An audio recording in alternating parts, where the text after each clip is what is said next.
Bienvenue et bonjour à tous les amis de la page Maurice Cérillo Francophonie. Nous sommes arrivés à la dernière vidéo de notre école du ministère Connaître la voix de Dieu. Et dès demain, vous pourrez passer gratuitement votre test en ligne. Alors, dans le cours précédent, nous avons vu qu'entendre la voix de Dieu est une question de vie ou de mort. Nous sommes dans la saison de Dieu où Dieu aura un peuple spécial qui lui appartient.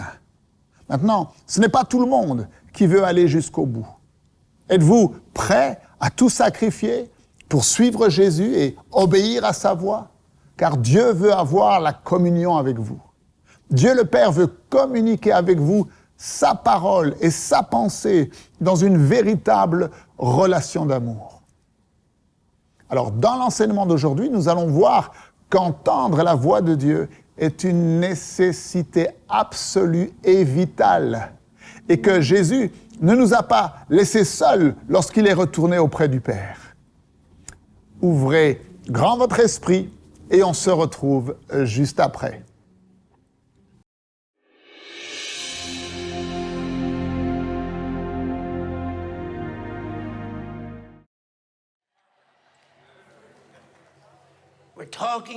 Et nous parlons de ce que je crois du plus profond de mon cœur être l'une des choses les plus importantes, si ce n'est pas la chose la plus importante, la révélation la plus importante que nous avons besoin de comprendre, dans laquelle nous avons besoin d'entrer à cause de l'heure dans laquelle nous vivons aujourd'hui et à cause de ce que nous voyons se manifester. Les prophéties dont Jésus a parlé concernant les derniers temps, qu'il y aurait un besoin extraordinaire d'avoir le discernement des esprits afin que nous soyons capables de distinguer les voix que nous entendons autour de nous, et même si ces personnes prétendent être chrétiennes. Et Jésus nous a mis en garde que, à moins que nous n'entrions dans un endroit très précis, même les élus risquent d'être trompés. Et nous parlons d'entendre la voix de Dieu. Combien d'entre vous avez déjà entendu parler de Charles Stanley? Charles Stanley est l'un de nos héros extraordinaires, un homme de Dieu merveilleux. Et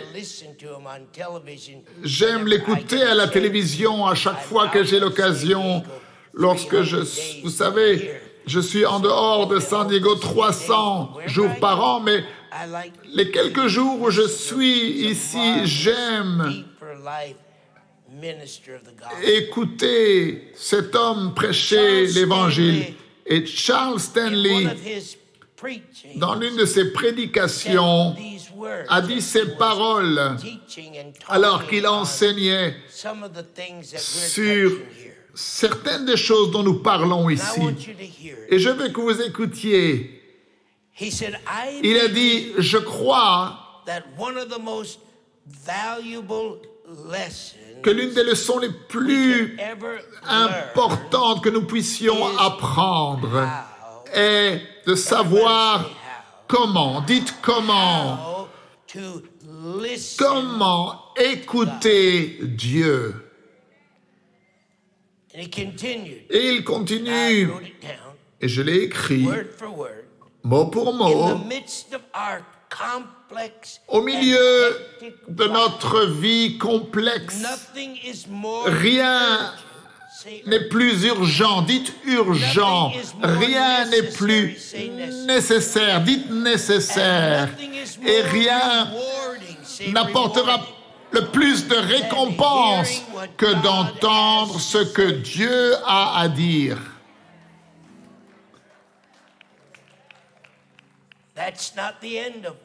Et ce n'est pas la fin de ce qu'il a dit.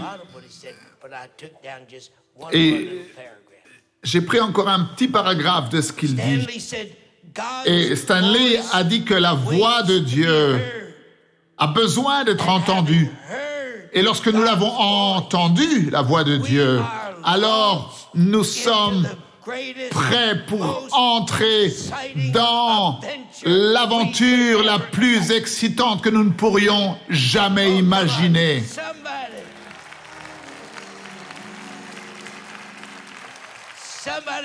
Que quelqu'un dise après moi, le Seigneur fera que sa voix glorieuse soit entendue.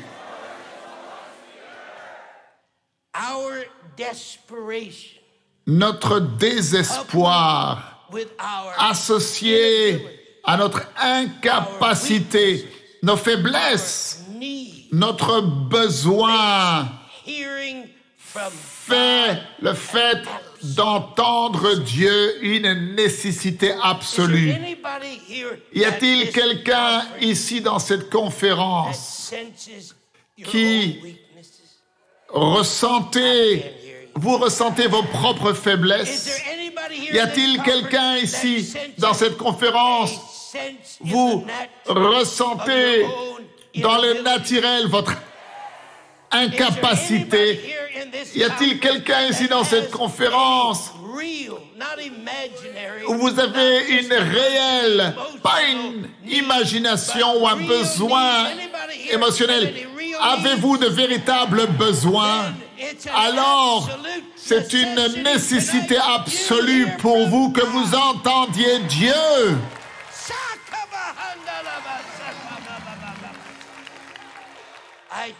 Et je vous dis aujourd'hui, la seule chose qui est absolument nécessaire pour vous, c'est que Dieu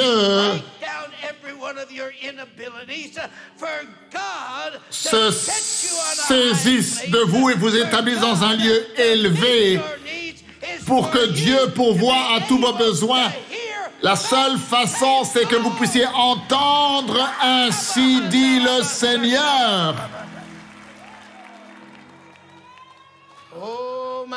Mon Dieu, que quelqu'un lève la main et commence à louer le Dieu vivant. Allez-y, prenez 30 secondes.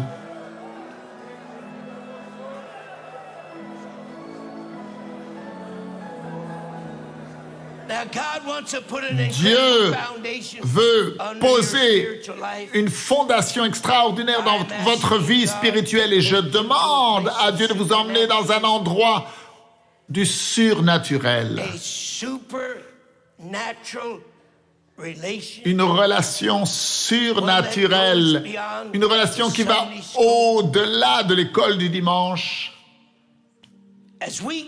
Alors que nous continuons dans notre conversation aujourd'hui, Dieu veut que nous comprenions que, à moins que nous fassions le fait d'entendre Dieu notre priorité absolue. Vous savez, la raison pour laquelle la plupart d'entre nous ne sommes pas entrés dans cette expérience et dans cette révélation, c'est parce que ça n'a pas été notre priorité. Cela n'a pas été quelque chose que nous avons placé au sommet de nos besoins comme quelque chose de vital. Il faut que entendre Dieu devienne vital dans ta vie et dans ma vie, sans quoi nous ne pourrons jamais entrer dans cette dimension où nous l'entendons. Il faut que cela devienne vital pour vous.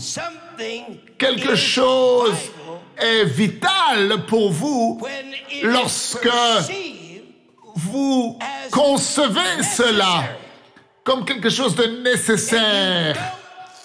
Si vous ne pensez pas que cela soit nécessaire, eh bien, jamais vous ne vous étendrez et jamais vous n'entrerez dans une expérience pour entendre.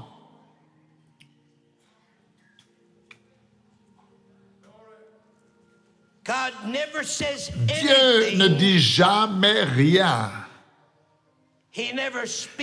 Il ne parle jamais d'une façon ou d'une autre, à moins que ce ne soit important, vital, digne d'être rappelé. Mettez ceci dans votre esprit aujourd'hui afin que Dieu puisse vous élever dans une dimension et une relation surnaturelle, une relation que vous n'avez jamais pensé possible. Dieu nous parle de façon puissante et aussi puissamment aujourd'hui que dans les jours de cette Bible. Il n'y a pas d'expression plus puissante de Dieu parlant à travers les âges que ce que Dieu vous parlera en tant que votre Père. Maintenant, nous sommes assis ici dans cette école du ministère de deux façons. Soit nous sommes passifs ou alors nous sommes agressifs. Maintenant,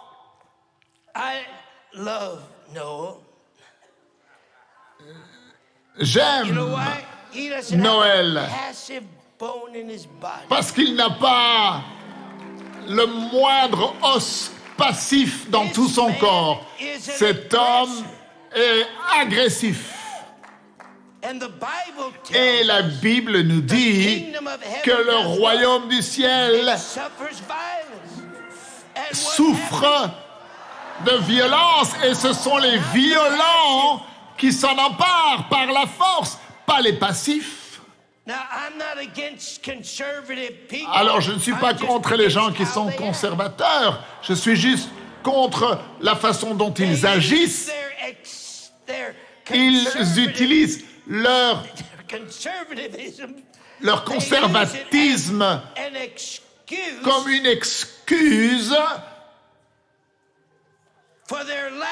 pour leur manque de véritable spiritualité. Et donc ils disent « Oh, moi je suis conservateur. Toi tu peux crier, mais moi je ne crie pas.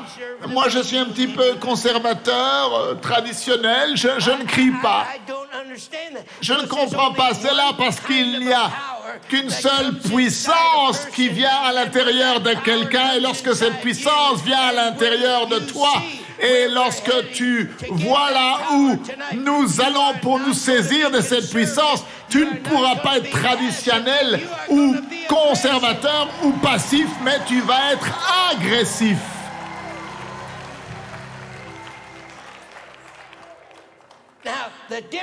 Maintenant, la différence entre les gens passifs et les gens agressifs, c'est que les écouteurs passifs ne s'attendent pas à ce que Dieu leur donne une décision. Ils sont assis là et ils écoutent et ils ne s'attendent pas à ce que Dieu leur dise quelque chose de spécifique. Mais un auditeur agressif, c'est quelqu'un qui ne permettra pas à ce que la parole de Dieu s'en aille sans qu'elle s'accomplisse premièrement. Je dis, il est absolument vital que nous entendions Dieu. C'est une nécessité vitale. La voix de Dieu dans notre vie est une question de vie ou de mort. nous allons devoir décider si nous voulons la croissance spirituelle ou si nous voulons stagner spirituellement. Que quelqu'un me dise ce qu'il veut. Maintenant, nous devons vraiment aller au centre de la parole, au centre de cette révélation.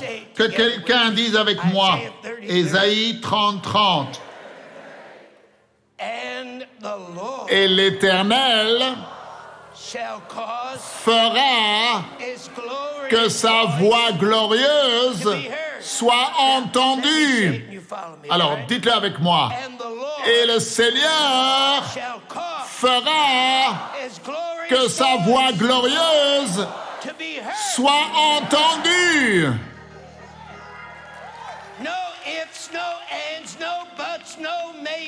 Ce n'est pas peut-être, rien de passif.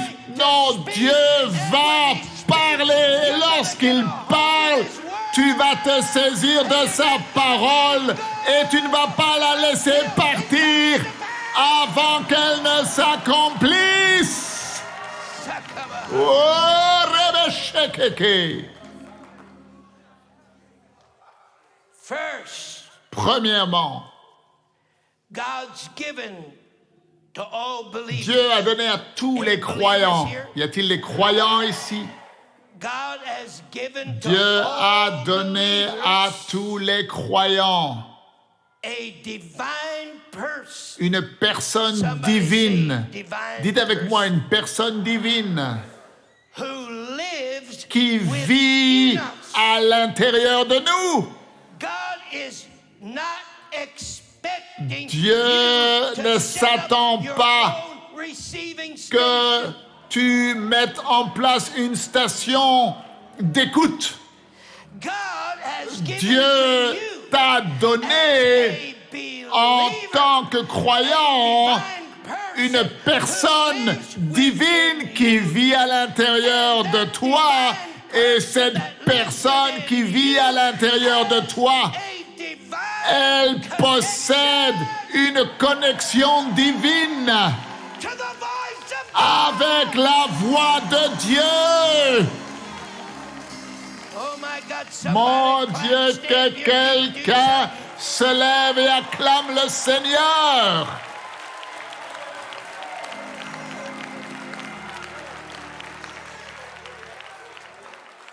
1 Corinthiens, chapitre 2, verset 9. Il est écrit, ce sont des choses que l'œil n'a pas vues, que l'oreille n'a pas entendues, qui ne sont pas montées au cœur de l'homme, des choses que Dieu a préparées pour ceux qui l'aiment. Maintenant, lorsque vous regardez ceci au premier abord, tu te dis, cela est impossible. C'est simplement impossible. Mais écoutez la suite. Regardez le verset 10. Et voyez comment Paul explique cette impossibilité. Vous voyez le Dieu que toi et moi servons, c'est un Dieu de plan. Et comme Maurice vous l'a enseigné depuis tant d'années, il ne nous donne jamais des prophéties pour nous effrayer, mais il nous donne des prophéties pour nous préparer. Et donc, Dieu prépare cette capacité pour que cela se produise. Comment? Il est écrit, les yeux n'ont pas vu, les oreilles n'ont pas entendu, ce n'est pas monté au cœur de l'homme, les choses que Dieu a préparées pour ceux qui l'aiment, mais Dieu, merci Paul, mais Dieu nous les a révélés par son esprit, car l'esprit sonde tout. Ils sont de tout, même les profondeurs de Dieu. L'un des enseignements les plus forts dans le Nouveau Testament,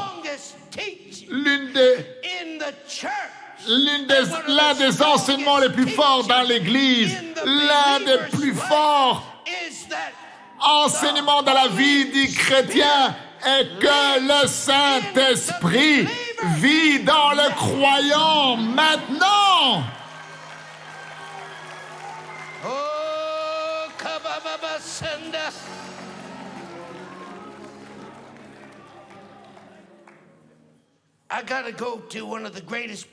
Il faut que j'aille dans l'une des plus grandes promesses que Jésus nous a faites.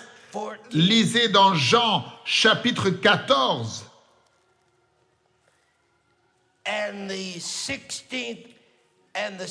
Le verset 16 et 17, Jean 14. 16 and 17 Versets 16 et 17. Jesus is making a promise. Jésus fait une promesse. I will pray the Moi, je prierai le Père, Father, and he will give you et another il vous donnera un autre consolateur, that he may abide afin with qu'il you demeure avec vous in the 12th century, au XIIe siècle, 16th century, au XVIe siècle, 18th century, non, au XVIIIe siècle, that he may abide afin with qu'il you. demeure avec vous éternellement.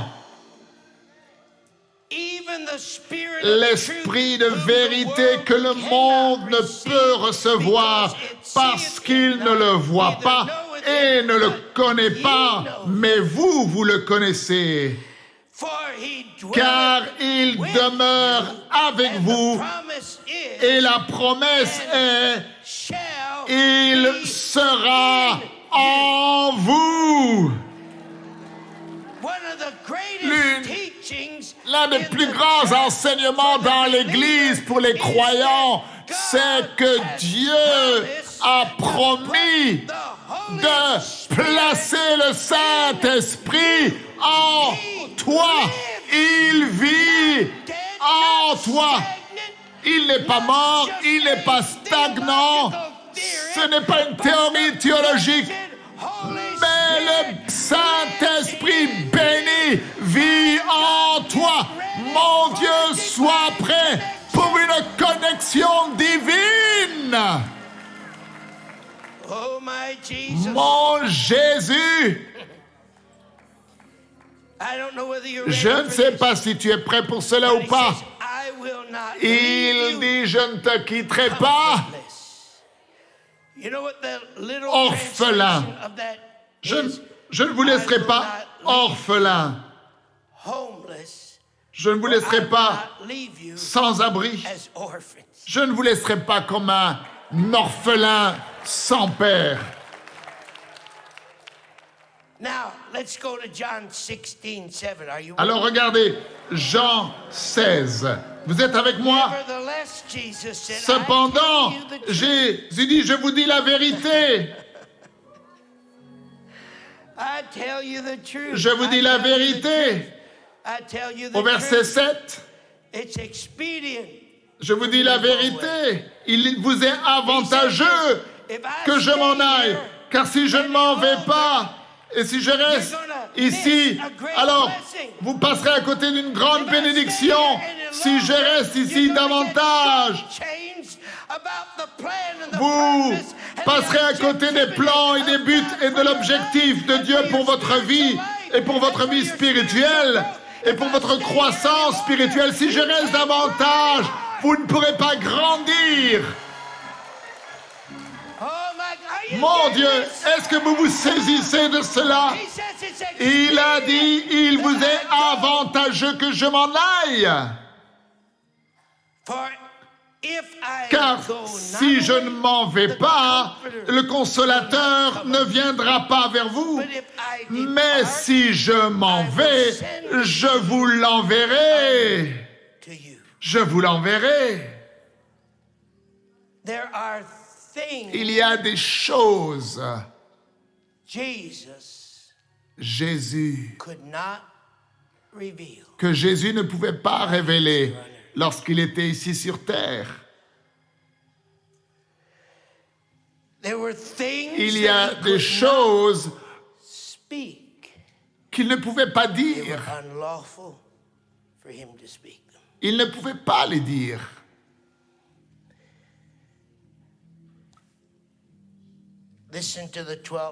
Écoutez le verset 12.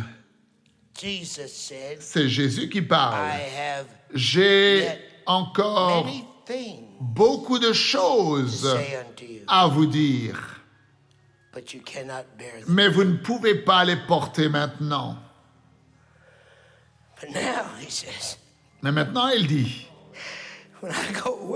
quand je m'en irai, le Saint-Esprit qui est vivant en toi, je parlerai à cet esprit en toi, et cet esprit en toi te parlera. Et il ne retiendra rien. Il n'y aura rien que le Saint-Esprit ne te révélera pas. Il te révélera toutes choses à mon sujet. Ce sont des choses que l'œil n'a pas vues, que l'oreille n'a pas entendues, qui ne sont pas montées au cœur de l'homme. Mais Dieu nous les a révélées par son Esprit, car l'Esprit de Dieu sonde tout, même les profondeurs de Dieu. Le Saint-Esprit vit en vous maintenant.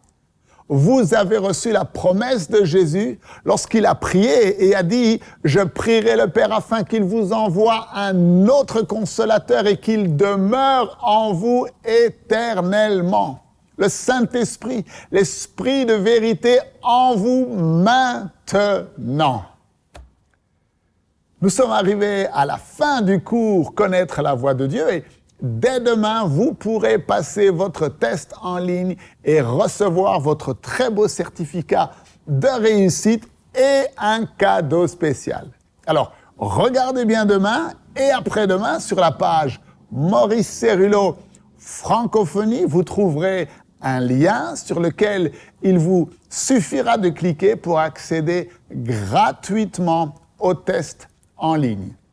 Je vous dis à demain, révisez bien vos cours et merci encore de partager avec tous vos amis la page Maurice Cérulo Francophonie. Cette école du ministère en ligne est un outil formidable pour équiper spirituellement l'Église de Jésus en francophonie. Que Dieu vous bénisse et n'oubliez pas, la francophonie appartient à Jésus. À très bientôt pour un prochain enseignement avec le Dr Cérulo. La francophonie appartient à Jésus. Pour toute information, rendez-vous sur www.mcwe.fr.